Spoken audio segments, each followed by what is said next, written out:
I couldn't even keep my glasses on. I was crying so hard. And that was actually a story that my grandpa didn't share with me until I sat down for the interview, and that was what his grandpa had done. There are a lot of people that don't even know that that is a part of our U.S. history. And also I was just drawing on my own family history as well. It was important to me to have those different families represented.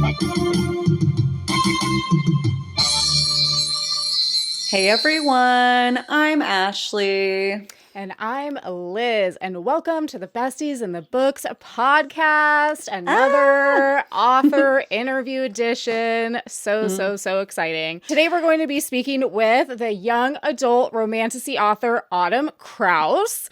I am so excited to talk with Autumn, oh my gosh, about her upcoming release that you guys all need to read. So first of all, Autumn has 4 novels so far: A Dress for the Wicked, Before the Devil Knows You're Here, Grave Flowers, and coming soon, her very timely and extremely important 4th novel, The Gods Will Sing Our Song, which is what we're going to be mainly talking about today. This book was inspired by her own family's experiences in the World War II Japanese American internment camps. So we're going to be getting into some serious content, but also, talking with Autumn about how she was able to mix all these very important themes and topics with a little bit of magic, a little bit of fantasy. This book was so special. So we can't wait to share it with you. And it is out everywhere, including audiobook, on September 1st, which is so exciting. Yes. Get your pre-orders in now. If this video's already, if it's been released, go and grab it right now. Like, get it while the getting's hot. You're going to want to read this one. Immediately, yes. And, this episode will be spoiler-free unless Autumn decides to share with us a little spoiler, in which case we'll give you guys the warning, the heads up. We were so lucky to be able to meet her at Romantasycon LA, where we had the privilege of interviewing her on one of the author panels, the Gothica panel, chatting all things horror, dark fantasy, and Gothic themes. We noticed that she would be an instant bestie, like, right away. It's like, when the connection just happens. Yeah. And so we knew we had to have her on. It was just like, ooh, easy. Perfect. So, we are just really excited to share this really special book with you guys. So, we're going to be talking about, obviously, The Gods Will Sing Our Song. We'll also be talking a little bit about her backlog, too, in case you guys really love this and want to kind of go back and read some of her other things, her other previous releases. But before we get into all of that, we just wanted to say thank you so much for being here. Seriously, thank you so much for taking time out of your day and your book to come and hear about this new release. We are so excited to talk all about it with you guys today. Make sure to like, follow, and subscribe anywhere you like this favorite podcast, including at YouTube. We are Besties in the Books podcast everywhere. And then make sure you're following Autumn over on Instagram at Autumn_, that's 2 underscores, Krause. So that way you can find out all about new releases, little sneak peeks, some beautiful artwork that she's been releasing too, in coordination with The Gods Will Sing Our Song. So exciting. So, okay, before we bring Autumn on, you guys know how it goes. We want to give you a little bit of behind the scenes about Autumn and give her that introduction that she deserves. So, Autumn Krause is a writer, a young adult author, a Gothic romantic at heart, and loves spinning stories full of macabre magic. She was born and raised in LA, California, where her morbid imagination ran rampant, so much so that her parents became concerned and told her to stop writing stories where everyone dies at the end. I love it. I know. I was like, that's so funny. That, relatable, right? Yeah. At 16, she got her first job at a bridal dress store where she continued to work as a bridal gown stylist for many years, eventually getting hired at an upscale Beverly Hills salon, which inspired her debut novel, A Dress for the Wicked, which I thought was pretty cool, a little fun fact. Most often, she can be found in Orange County, California, wearing a black lace dress while spending time with her husband and 3 children. Other times, she can be found out with lanterns in the tradition of Emily Dickinson, searching for herself and stories. Ooh. So, love the vibes over here with Autumn. Also, because of the fact that I think that this book is so unique, so special, and really, we wanted to get into interviewing her about her why behind this book. I thought that it would be really impactful to share one of the quotes that she had actually posted on her social media. So she put on there, recently an offering editor at auction described the The Gods Will Sing Our Song, so this book that we're going to be talking about today, her new release, as a book that changes the way we look at the world. So they said that, quote, books like these have the power to break our hearts and remake them. They open our eyes to injustice and bring a sense of catharsis to those who've encountered its sharp edge. They shout to be seen and heard and remembered, just as we must remember those who came before us, whose joys and scars go on to guide our own life stories. In my opinion, The Gods Will Sing Our Song is exactly such a book, end quote. So I loved being able to, like, after I finished the book, I, like, went on Autumn's social media and just, like, looked through every one of her posts about it because I just needed more. And we'll get into that, but it really inspired me to do some more research on my own as well, behind the scenes, about the history that her book was based on, which I think is cool. Yeah. Yep. And of course, as with all author interviews, we will be having a deep dive episode completely diving into this incredible read. And if you want to add it to your list before that comes out, it was only about 350 pages. So you could definitely squeeze it in to your reads. So definitely do that. That way you can consume all the content afterwards, because we're going to be bringing it to you, of course. So make sure your notifications are turned on so that episode gets released, you get notified, and you can listen on in. Welcome to the incredibly talented Autumn Krause. Hi, thank you guys so much for having me. Thank you so much for joining us. You know, we're so excited. It was so great meeting you at Romantasycon, and we just knew we would have you on the pod one day. So we were so excited to chat with you about this very special book, The Gods Will Sing Our Song. I'm so honored. Okay, we're going to put you right on the spot. So we usually do like a fave and fail every week. So this time we're going to ask you a fave and fail specifically regarding The Gods Will Sing Our Song. So is there anything that you want to mention about the favorite and maybe least favorite part of the writing process for this book? Absolutely. So for this book, it was my first time doing dual POV between a male character and a female character while they're also falling in love amid this very harrowing landscape. And I absolutely loved doing that. I didn't realize how much that opened up the narrative as far as having kind of two different eyes on this experience, but also two eyes on each other, and being able to kind of see those interactions and truly treat them as teens who are just falling in love, even though their whole world has been turned upside down. So that was absolutely a favorite thing. The thing that was probably the hardest for me so I absolutely loved doing the historical research. I loved diving into the exact events, getting as many details as possible. Probably the trickiest aspect was dates. Like trying to literally, and I just mean like literal dates, like trying to be like, okay, this happened in April, so where are they at? Okay, now this happened in May.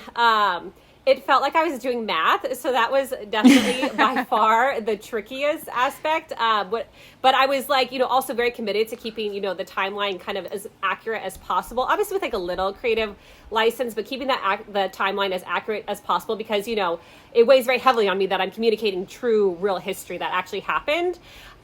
So there was like a lot of pressure to get it right, but it was also like numbers and dates. So that was probably absolutely the hardest part. And then one thing I'll add quickly that was both a favorite thing and also like a hard thing is, probably like feeling the weight of this story. It means so much to my family, to my community. So it was something that I was like very honored to do, but also, I was very aware of the importance of it. And so because of that, there's just kind of like some inherent pressure. And I definitely, took it very, very seriously. And so would kind of have that push and pull of being like, I want to get this as right as possible. Yeah, for sure. Yeah, exactly. I was just thinking like no pressure at all, but like you want to incorporate, these fantasy and folklore elements, but then also stay true to the history. And like, we'll talk about how you balance that so well. But yeah, I feel like that would be, at least for me, that would feel like an immense amount of pressure. So great job. Oh, thank you. I feel like editors described it as, like a very, very different, very like ambitious. And I was like, oh my gosh, that sounds scary. Like, did I pull it off? Is it okay? So because, it had a very large scope because it included magic. So. and the two POVs. I didn't make it easy on myself, but I wouldn't have it any other way. I think the dual POV was also, I mean, just to talk about that for a second too. I mean, we love a dual POV anyway, but I think in this book it was so unique because you have these two characters that are experiencing something very similar, but coming from very different backgrounds. And so we got to see two very different perspectives, which I thought was really interesting. Yeah, I loved being able to explore two different family structures.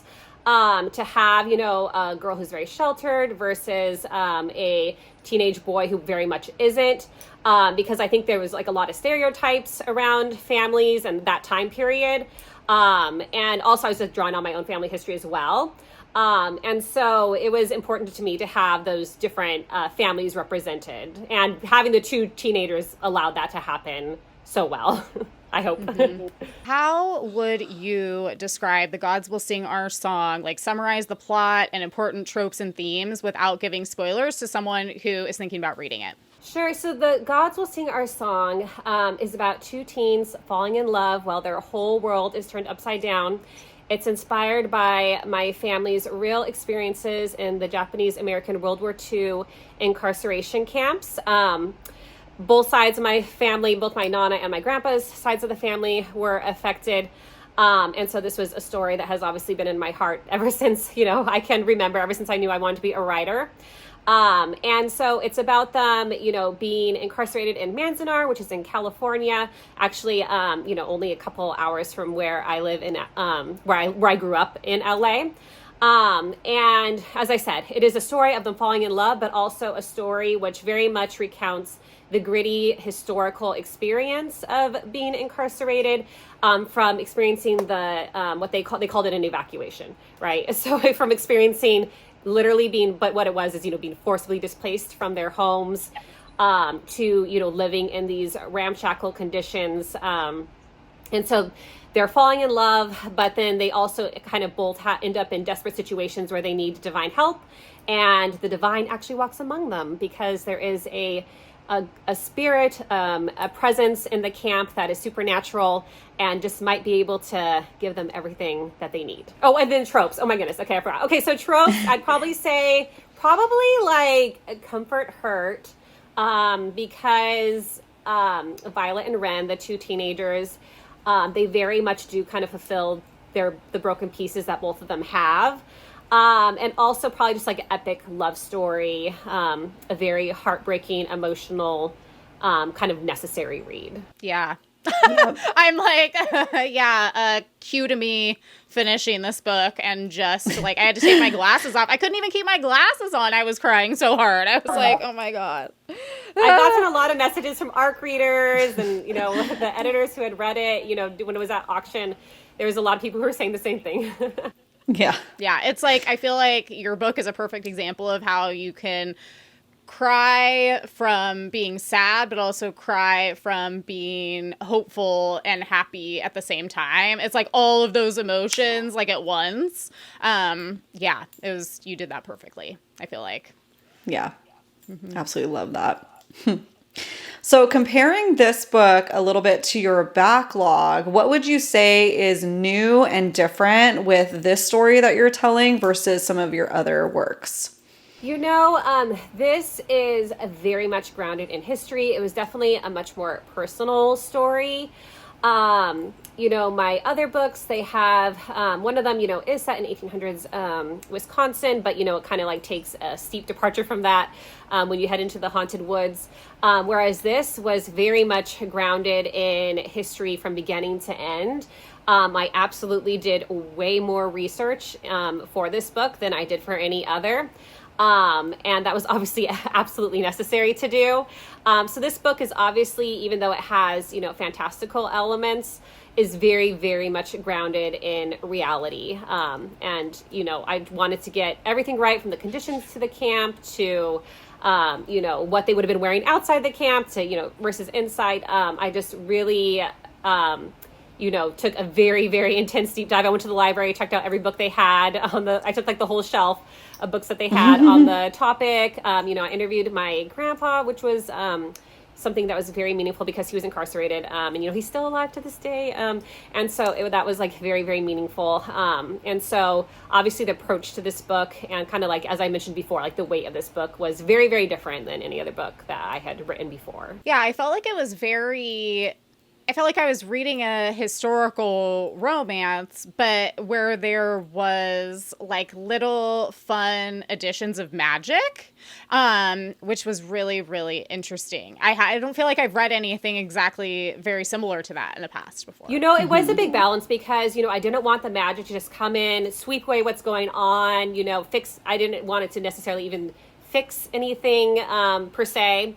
But I wanted it's to obviously, be present in the story, but for the history to be itself, and for the magic to enhance that, and also contrast that, probably more so contrast within the narrative. So I was trying to be very intentional about balancing the presence of the magic in the story. Yeah, I feel like that came across really clearly because I was wondering, without giving any spoilers away, I was just wondering how much the magic was going to change the course of events. And I feel like the way that you balance that made perfect sense in the context. So, yeah. I appreciate you doing it that way. That's nice to hear. That's so reassuring to hear. So obviously, you've told us already that a huge part of the inspiration for you to write this book was your own family's experiences. Did you want to elaborate on that at all? Tell us more about that history? Absolutely. I'm a direct descendant of the incarceration camps. So I was always raised knowing about them. My family would go. We were born and raised in LA. So we'd go on trips to Mammoth where we would drive. And we would always pull over by the side of the road where Manzanar was. And it was not a very, like dramatic event or anything like that. But we always stopped. And I always knew why we stopped. We always had a copy of Farewell to Manzanar in our bedroom growing up. And so it was always very present in our kind of like family culture and in my kind of consciousness. And I always knew at the same time that I wanted to be a writer, ever since I was very, very young. And so this was always a story I knew that I wanted to tell. I was also, very aware growing up about kind of like the dearth of books on the subject, because I was, we were kind of very sheltered. So going to the bookstore was always, very exciting. And I remember seeing so many World War II books, but very few, if any. I mean, the ones, the girl walking away type thing. There's so many of those, but very few about this when this is such a big part of the American World War II story.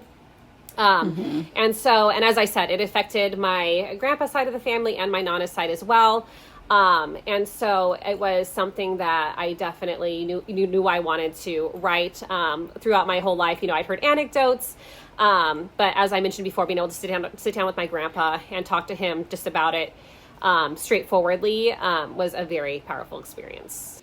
Yeah. I'm curious, I don't know, because I thought about this a lot when I was reading the book, just because I had seen, what you had been posting on your social media about, showing the book to your grandfather and how special that was. Just as far as the actual love story, between your two main characters, was that based on any in real life experiences, or was that totally fictional? Well, I feel like it's a mix, I feel like, I always bring a little bit of the fact, my husband and I, we always had a very strong instant connection. But at the same time, my grandpa and my Nana, they met after the war, but they very much had a very intense dynamic. My Nana was from more of a broken home. So actually I kind of swapped it in that my Nana's kind of like Ren, and then Violet, is kind of like my grandpa, and he came from a very, very strong family unit. And so both my grandpa and my Nana are very present in Ren and Violet. Though, as I said, I swapped them. No, that's awesome. I love that. Yeah. Writing this book, did you feel like taking on that historical piece of U.S. history has been controversial at all for you? Oh, my goodness. So it has. And I'll explain about that. Okay, so, growing up, obviously, every now and then, it'll come up my family was incarcerated. And so, throughout my life, I've encountered people who will defend that action, or, justify it in some way. When I posted about this book, it has gone viral a couple times. And so that has truly, kind of ripped off the, I don't know, what do they say, open the gates, let all the water through. And so it has reached many, many people, and some of them are horrible. So I have been called, the B word. I've been called anti-American. People have said I'm just doing this, for clout. People have said horrible, racist things about my family. Because, when something goes viral, it gets all eyes on it. Yeah. All types. Yeah. Yeah. So that has been very intense. I will be honest. I've had, other books go viral. I almost always have a mixed race heroine, but I think because this is actually rooted in history, I've never had this kind of intense reaction before.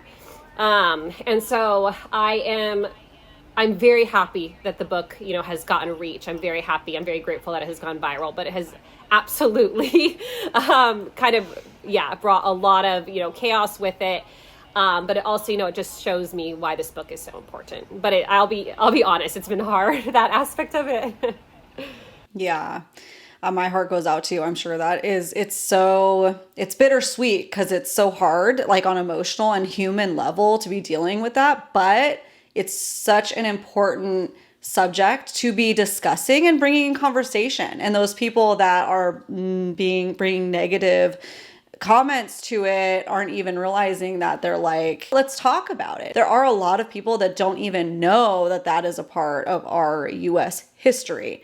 They don't even know. So when you have authors like you and other artists that are taking this part of U.S. history and bringing it to the populace in a different way, such as a historical fantasy, it gets the conversation going. And I think that's very brave of you, and it's amazing, and you've done an incredible job. And I'm sorry that you have to deal with the conflict that comes with that, but I'm also so proud of you because that is incredible, and so many people need to know. Yeah, literally. It means a lot. I'm a very sensitive person, so I feel like I'm not the best. I mean, nobody's a good candidate for hate, obviously. But that has, it's definitely been hard. So thank you very much. Yeah, it's so important, as hard as it is. Good job. Thanks. Well, and it's it exposes the very reason. Every time someone makes a comment that is, misinformed, uninformed, completely ignorant to what's going on or hateful, it completely just shines a light on the fact that this is the reason why this book is so important. This is the reason why we need to still be having these conversations. Yeah. And appreciate that so much. Appreciate you so much. Yeah. And it's a good reminder. Like you said, your grandfather is still alive, who was in one of those camps. Not that long ago. These black and white pictures they produce of some of our history is intentionally placed there to make it look like it was so long ago. That was such, and it wasn't. These people are still alive that were living through things like the Jim Crow law and all of our U.S. history that we tend to want to distance ourselves from. And unfortunately, things are still going on today. Yeah, and they are, very much so. Yep. Something that I thought was interesting, just on a side tangent note, was the fact that Ashley and I grew up in Kern County, which is fairly close to where Manzanar was also. Yeah. Yep. And we used to travel a lot for sports games and things like that up to Mammoth and Bishop. And so we'd drive right through the area. And I don't recall us ever stopping on any of those or ever doing a field trip specifically for that. And I was kind of really shocked by that when I started thinking about it. I mean, it's a historical site, literally, right there, especially, if you're in Kern. That is, it's literally the road you would drive, in and out, if you're going to LA or whatever, Yeah, totally. Yeah. I pulled up a map and screenshot it and saved it to my iPad because I was wait, am I remembering this right? And I zoom in, I'm no, I totally it's right am. off the main road, which is so wild. You literally see it, and in the comments of my post, people will be I drive that road. I always saw, these buildings in the distance, and I never, I didn't know what they were until I saw this post. So absolutely. So what you're saying really rings true. Yeah. Yeah. Well, especially when I think about all the things that we did do and all the places we did go see and like all the detours we would take to see things that like ultimately were just like environmental, you know, like landmarks and whatnot. I'm like, wow, we could have really been seeing things that were a lot more important. So That, you know, it really reflects the truth. I mean, like, as I said, like, you know, there's so many books about World War II. There's so many movies about World War II. Like, American culture or Americans are very obsessed with World War II. So it has always been so wild to me about how this is like pushed aside and ignored. And so I feel like that, you know, reflects to that. Yeah, for sure. yeah.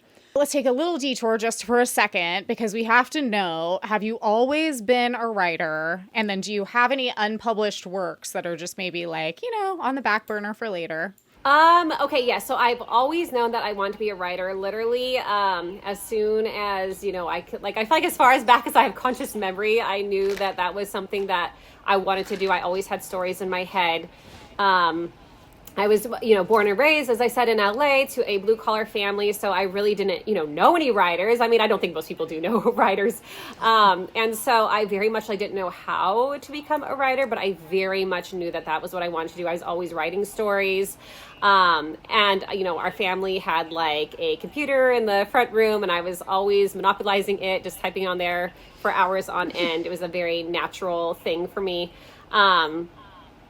As far as, okay, unpublished books, let's see here. So obviously, you know, I have all like the ridiculous stories I wrote in high school. And then I have, you know, like one manuscript that I, you know, worked on with my agent that, you know, got set aside. I think, you know, like a lot of writers, you know, when that happens, it's like so devastating, but, you know, it's always kind of there. I'm like, oh, I think about it. I am very, very lucky to have got to, you know, some really good momentum in my career. So I'm I'm scheduled for contracted for a book a year until 2029. And those books still on proposal. So I am, you know, writing those currently, but it's so nice. And it's such a different psychological space to know they already have a home. So I'm so grateful to my publishers who, you know, have invested in me as an author and, you know, see the potential for my future books as well. And I'm so happy to be booked till 2029. And I hope to keep it going and be booked after too. Nice. Amazing. Congratulations. It's awesome. Thank you. Who would you say are some of your favorite authors? Feel free to shout out anyone that you like. Oh, for sure. I love Logan Carley. Have you guys read her books at all? They're very like gothic, romantasies. I think it's the first one, or her first book that was published was Dream by the Shadows. I very much love, you know, very like decadent, very rich. I also love anything by Isabel. I don't know if I remember her last name off the top of my head. I just blanked, but she wrote The Hacienda.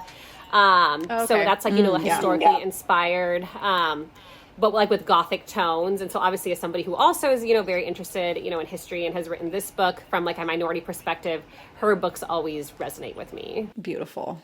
I love like when we ask you guys that question because it's like it just further adds to our never-ending like list of amazing books to read. You guys, oh my goodness. Yeah, we love it. Yeah. It just reiterates that like we will never run out of things to ever talk about on here, you know. For sure. So just to come on back to The Gods Will Sing Our Song. Okay, so this book specifically has themes of identity, resilience, and cultural preservation, as well as political and historical injustice. So how did you balance fantasy, romance, and Japanese folklore with these very real themes? You know, I think one thing that always struck with me ever since I was a very little girl was the fact that, you know, my family went through this, you know, kind of wild, kind of like civil rights atrocity. You know, which is very grave and very serious. But they, like so many other families, truly, you know, like they rebuilt, they kept their strength, they kept their family unity.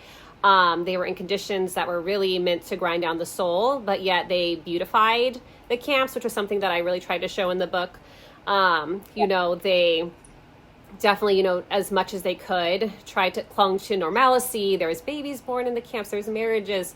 There was all, sadly, you know, also deaths. And so I think that kind of spirit has really, you know, like when you think back to that, it's almost a little mystifying. And so that to me is kind of like the magic of the story. And so then I wanted to showcase, like the beauty and the depth of Japanese folklore, but also kind of use that as representative of that, kind of like this beautiful, deep thing that you don't fully understand, but that is kind of present within the camp, and the fact that, there's like this divine presence trapped there, which is kind of very representative of the Japanese families and people who were trapped there as well. And so that's how I wanted the magic to function, while also, being like an introduction to these, really mesmerizing, magical stories that we really don't see very much represented in YA fiction. Even though there are so many, stories based on folklore, there aren't very many that are based in Japanese folklore. So I also wanted to bring that in a very natural way, these kind of ancestral stories, but also through the American perspective of children who are raised, born and raised in the USA, and what their access would be to those stories. And how, for some of them, they're discovering them for the first time. For others, they've heard snippets of it, which I think is very, very common. So the magic operated it kind of did many things within the narrative. Mm-hmm. I like that it was literal, but it wasn't like overbearing to the story, and like the symbolism was so strong. Like, yes, I tend to be kind of like a through. symbolic, kind of metaphorical writer. So I'm glad you picked up on that, because I'm probably overly intentional in what I do. I loved it though. It was very clear. I appreciated that about it. That's nice to hear. Talking about the experiences, descriptions, and details in this book, did you write any intentionally that were grounded in some of your family's actual history? Oh my goodness, absolutely. I'm like, how could I not? Because these were the stories I was raised with. The young mother with the 4 kids was definitely very much like a representation of like my grandma Toshi, who was there. My grandpa would have been one of the young kids there. The kids, always getting in trouble with matches. That was a story my grandpa told me. But then as I listened to oral histories, that was something that seemed to be very universal in children's experiences there. Somehow they were, the fire risks were so high, yet these kids were always getting matches somehow. And so I thought that was like so funny. So I included that as well. Like, they could have literally, fire was a grave threat, but they were always, playing with matches and getting into trouble. Also, the story of the Arai fish pond, when you're raised in Southern California, and you have Japanese ancestry, so many other people that you just know and grew up with, their families were it's very common for their families to have been incarcerated as well. So the Arai fish pond, which is a very huge theme throughout the book, and if you go to Manzanar, you literally can see it. They literally have a sign there. That was the story of a family friend, and so I wanted to, include that as well, because I've had these stories, all the time, kind of in my head. And the children, which I, allocated to my grandma Toshi, have the names of the grandchildren of the Arai fish pond. And so there's it's just full of, little anecdotes like that. But that where I felt like the story really came alive and took on its own life. I love that. How did you feel the writing process affected you when you were writing these stories and incorporating them? As I said, it was very, a lot of weight. It was very sobering.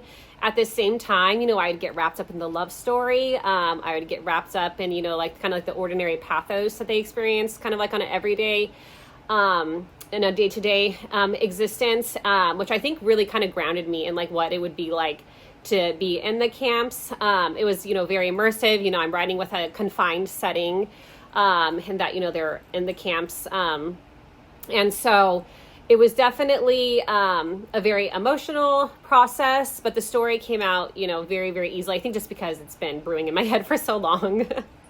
Yeah. Did you learn anything new about your family and maybe yourself through this process? Obviously, sitting down with my grandpa and kind of getting that deep dive on his experience, really kind of opened my eyes to, what, the kind of the emotions he was experiencing. Because, growing up, it was very much anecdotal. Also, in the book, there is a story of the father putting his suitcase by the cash register, And that was actually a story that my grandpa didn't share with me until I sat down for the interview, and that was what his grandpa had done, because he knew that they were coming for him, and he was prepared. He wanted to walk out on his own terms because of, what he saw was going on. So, and that was his way of maintaining his dignity through it all. And so, yeah, having that deep dive with my grandpa definitely, revealed kind of like the more of the emotional thread. Because as I said, growing up, it had been more of like just stories here and there. And so that was something that, very much shaped the book as I was writing it. I probably feel like I was always very aware of, the fact that I truly, respect and honor my family, but I feel like that was deepened as I really got into the nitty gritty of this story, for sure. Because how could it not be? Yeah, for sure. That's so awesome that you're able to have that opportunity too. Yeah. It's very special. It truly was. So you touched on this a little bit before, but, this book includes an abundance of Japanese folklore, magic, and even language. So I know many of us, me included, haven't been exposed to much of this in the past through our Romantasy reads.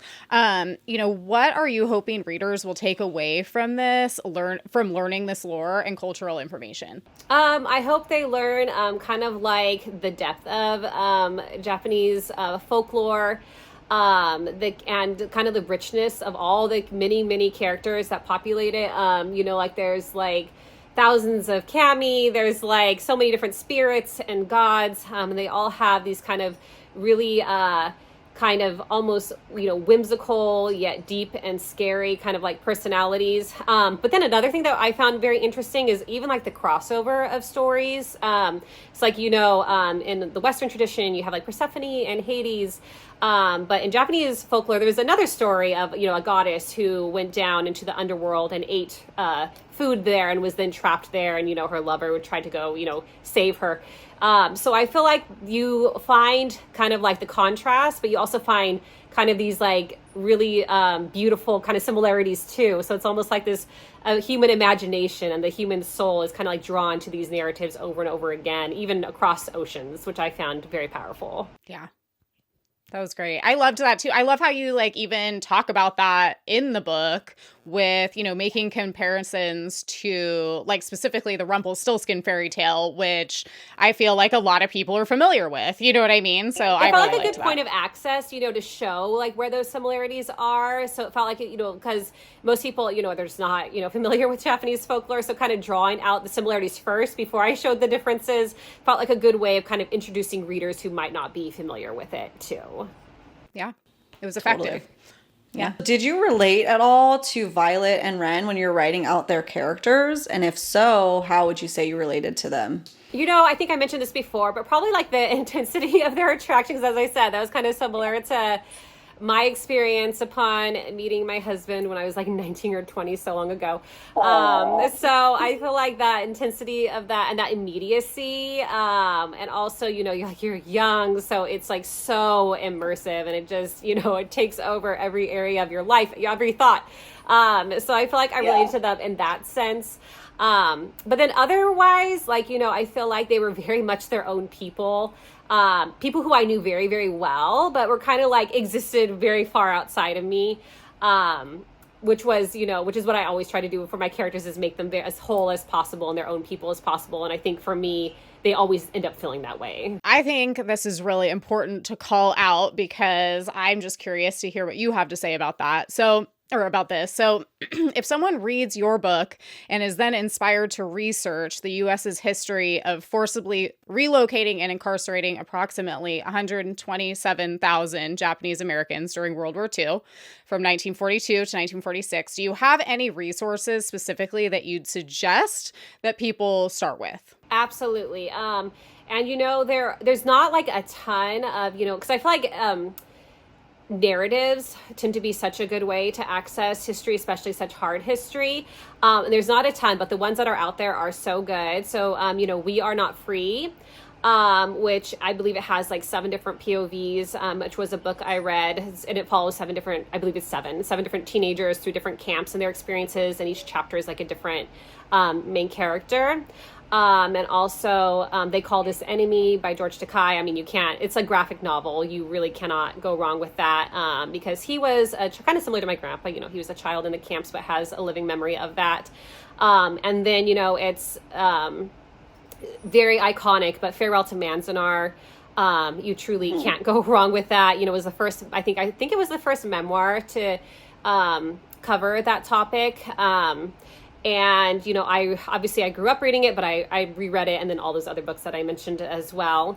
And then another book is Facing the Mountain, which is not fictional, but it follows the 442nd, which is these, like young men who, most of them came out of the camps, who then went on to serve in the U.S. Army in a segregated unit. So it follows their journey, but it also touches on what was happening to their families in the camps back home as well. And so I read that book too, and I would highly recommend it. And so that's a couple of fiction, graphic novel, and then memoir, and we're covering everything. Yeah. You know, I was thinking about just like one of the places that I learned about this as a kid, and it brought me back to the Dear America books again. I actually found it, and I remember that I believe there is one. Yes. And I thought about that, and I was like, I haven't read it obviously since I was a kid, so I don't know how, accurate it is, but I do remember reading that, and it stuck with me obviously because I remembered it to this day, and I found it yesterday. So maybe, if people have, younger kids that they want to introduce to this topic. And then another one, a picture book, Love in the Library, which is a book that I got for my kids, which actually recently came out.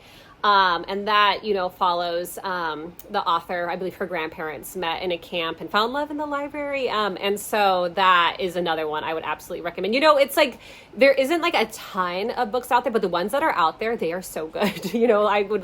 I can wholeheartedly recommend all of them for sure. Off the top of your head, do you know of any documentaries that cover it well? Yes, there's the Manzanar Fishing Club, I believe it's called.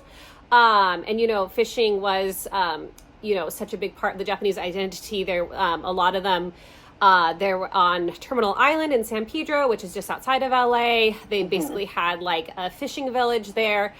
So fishing is really big in the Japanese American community. And also, and I forgot to mention this earlier, but, another thing that my grandpa talked to me about was fishing with his uncle who was in the camps.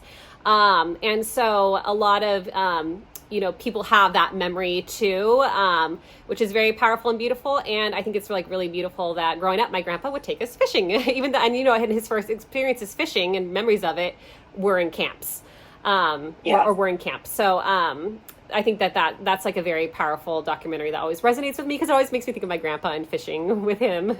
And obviously fishing's a big part of the book too. Yeah. One of the things that we thought was interesting and very important about your book was your inclusion of a pregnant character. Until we did research for this episode, we had no idea that there were almost 6,000 births recorded during this period of incarceration. What was your specific purpose of including this within your story? I absolutely included it because my grandma Toshi gave birth in a camp to one of my great uncles. And so, that fact, I was like, obviously I'm a mother myself. I understand firsthand what pregnancy is like, so I could not, and to think of that in those kind of conditions, was just downright appalling. So, I absolutely wanted to include that. It's very representative of the fact that life did persist, love persisted. People found ways to connect, even though there was such a wild lack of privacy. And so, and also, for a young woman, that would be probably a time where she would really be at risk was giving birth in a camp. They didn't have certain basic things on hand. Like if you needed like a blood transfusion, you had to hope somebody was there. There was so much mismanagement. So, if you did need to transfer to a hospital, some people, their cases were just missed. And so because of that, I wanted to include that. It's, jumping off, especially because, as I said, it happened to my grandma Toshi, but then also what it showed about a woman's existence in the camps, because that is something that, as I said, as a young woman, that's probably when you would be most vulnerable, is if you were in that scenario. Yeah, absolutely. There was also, there was the presence of, guards, and there's so many accounts of creepy guys, and there was not very much access, to the justice system. They had a very, tenuous relationship with that. So that was another, I was saying, pregnancy was a big risk, but that was, also the safety of women was very, was a huge thing as well. Yeah, I appreciate that you bring light to that within this story as well. Yeah, I really wanted to with, obviously Violet's interactions with the guard. Yeah. Nearly 2,000 people died in internment camps, and this is a horrific reality that is often skimmed over or just omitted altogether in our history and our discussion of U.S. history. Same thing with the riots. Is this something, or is this why you included both, to bring more light to the realities? Yeah, absolutely. I wanted to show that, for so many families, this was not something that they just, obviously, you can't walk that off. But for so many, that was something that would scar them forever. I also wanted to show what that experience was like of losing somebody when you're in this kind of like Twilight Zone. You're in this kind of weird nether ground, this ramshackle place that is not your home. And what it is like to lose somebody, what that process would be like. So many people chose obviously to take their the remains of their family members home with them, because how could you leave them out in the desert? But there are still, some people buried there who didn't have anybody to claim them, which is something that always weighed really heavily on me. The thought that, that was their last place and that's where they rest to this day, kind of like strangers in a strange land. So I very much wanted to capture that as well, because that weighed very heavily on me. That was something that really stood out to me. Yeah, absolutely. Yeah. I feel like you were able to show all of these things through this, fictional story based so heavily in history in such a balanced way. And I think that, we've talked a lot about how reading fiction can help people develop more empathy or understanding for others. And I think this book is a perfect example of how something that might seem very far or very removed from people's lives can become much more real. I feel like that was done really well. Oh, thank you. So building off of that, what are some assumptions, blind spots, or pieces of misinformation about this time in our history that you hope that your book can help to shed light on? Obviously growing in, I knew firsthand what an atrocity was. But reading, and just like truly getting into what that experience was like, it was very sobering. Even I, as a direct descendant who was raised with this history, truly seeing what they went through, what they lost, kind of like the wild discrimination they faced before and after, and the magnitude of it was very, very sobering. Obviously I knew it was there, but just seeing the examples of it firsthand and reading those accounts, was very harrowing, and is something that will always stay with me. Yeah. What other themes have you put into this book that are extra meaningful to you? And what do you hope people gain from reading The Gods Will Sing Our Song?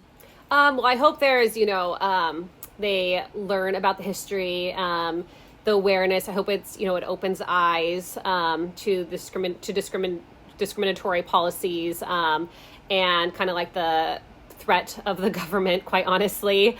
And so that it opens eyes even today to like look around at what is happening. And so that is definitely my wish. And as we mentioned before, so many people never even knew this happened. People drive by Manzanar and don't even know what happened there. If it is in textbooks, it's usually very much just like a footnote. And so wanting to draw awareness to this story and this history is definitely part part of why I set out to write this book. Yeah, I can see that being like you said, like already accomplishing that goal and going further. And I love that you took it in a young adult space where I can read it, I can have my daughters read it when they get a little bit older, and it'll be a beautiful way to, introduce them to this horrific history and learn more, gain empathy, understand real American history and what went down, and learn and grow from there. Yeah, and I really hope that, it could be, like in a classroom, used in that setting to help, introduce people to this history, especially, when they're in high school, because that is so important. Yeah, absolutely. Yeah. That's amazing. And so much more, like, I think, like if you were to read this in high school, I think this would be so much more I'd be able to connect with it so much better than like a history. Yeah, than like a history book. You know what I mean? It's like it seems so much more real, and it's like these characters are, high school age, and so a little bit more like relatable on that level as far as just like, they're still experiencing teenage experiences. Yes, absolutely. And I think, as adults who are reading this too, like I know for me, I wasn't naive to these things that had happened, but at the same time, I'm not necessarily like going and doing a bunch of research about this in my, free time or whatever, but I immediately was like, I need to educate myself further on this, and I like went into the deep dives, you know what I mean? So I think that hopefully it encourages people to start doing more research on their own. And as you say, maybe that can then help people look more critically at the policies that are happening now. Absolutely. And that is very much my wish with this book and my hope for this book. Right. So what's next for you? What other books might you have in the works? Can we get any insider info? Can you tell us any secrets? Absolutely. So as I mentioned before, I'm contracted till 2029, which I am so happy about. So, my next book, it's a sequel to Grave Flowers, in which I have like a mixed race princess. And so I love returning to her fantasy kingdom. The sequel is very, very romantic, and very intense. So I'm so excited for that. And then I have another Delacorte book, which I can't really say much about, but it does kind of touch on similar topics to the Gods Will Sing Our Song. So I am super excited about that. Cool. And then I have another Gothic story. So I'm just very, very excited for the future. Awesome. Yeah. Can't wait. We're excited too. Yeah, at some point too, I'm like, maybe I'll like write like an adult book, set in the camps as well. Because as I said, there's just not that many, books set in this history. So that is kind of like always kind of in my mind too. So before we wrap this up with a fun little smash or pass, why don't you let our listeners and watchers know where they can find you and give us any info on some upcoming bookish events or anything like that you might have in the works? Oh, for sure. I mean, you can find me on Instagram at Autumn _ Krause, and on TikTok at just Autumn Krause. At the moment, I have the book launch party for The Gods Will Sing Our Song on September 5th. So I am so excited about that. And that'll be, like a book signing and all that fun stuff. Where is that going to be? Oh, Fullerton, Barnes & Noble. Awesome. And then if you have any other bookish events coming up, I'm sure you'll be posting it on Instagram. Yes, I will. So everybody make sure to follow her there. Yes, awesome. Absolutely. All right. So this is a little smash or pass. Liz, why don't you do the honors? Yes. So we must know, so we wanted to keep this spoiler free, but curiosity, smash or pass Akira? Oh, smash. Nice. I feel like you did a good job of describing him in a very kind of like creepy way. But at the end of the day, I was also like smash. A little menacing, a little, a a little humorous, like a mix of a lot of things. Yeah, his dialogue was hilarious. Like every time that we would like, you know, have him actually talking on page, I would just like crack up because he was so funny. Yeah, I wanted to be funny, and then like he has a slight scary edge at the same time. Yeah, he was so funny. Yes. All right. Well, thank you guys so much for joining us today in this discussion with Autumn about The Gods Will Sing Our Song and some of her other works. Make sure to like, follow, and subscribe anywhere you like to your favorite podcasts, including YouTube. We're Besties in the Books podcast everywhere. And like we said, make sure you're following Autumn over at Instagram and TikTok. Instagram is Autumn__Krause and TikTok was Autumn Krause. And Autumn, we can't wait. We hope you all pick up her book instantly. Yes. Pre-order Go it. Grab get it it now. Go get it now. The audiobook will be available at the same day. Oh my gosh, so exciting. Thank you guys so much. This was so fun, and I love you guys. I always watch your YouTube videos while I'm working out, and it's always so fun. awesome. So I love you guys so much. I'm a huge fan, Thank you so so I'm much. honored. I'm honored to be on here. Thank you. All right, you guys, we will see you guys next Tuesday. Bye. Bye.